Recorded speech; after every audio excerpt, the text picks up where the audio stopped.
Kak Piah, bila kita nak buang buah dia ni? Ini Kak Piah nak jawab. Okey, kalau awak tengok buah cuka, kita kan sedang buat cuka ni.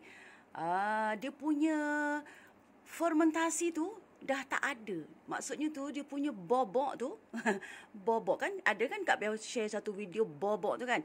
Dia dah tak sangat berbuih yang naik-naik sendiri tu. Kat sini. Dia dah macam slow, dah tak bergerak dah. Okey. Itu tanda dah boleh ditapis buang buahnya. Lagi satu, ini. Tengok ni. Ni bawah ni ada buah jatuh dah. Ini tanda dah boleh diambil, ditapis. Kita tapis, buanglah dia punya buah ni. Lepas tu kita peram lagi air cuka kita ni. Peram lagi sehingga dia menghasilkan skobi dia. Skobi cuka dia lebih kurang macam skobi kombucha juga. Tapi dia lebih nipis, lebih lebih mudah koyak. Okey. Peramlah sehingga dia muncul skobi. Biasanya seminggu lebih dah muncullah skobi dia.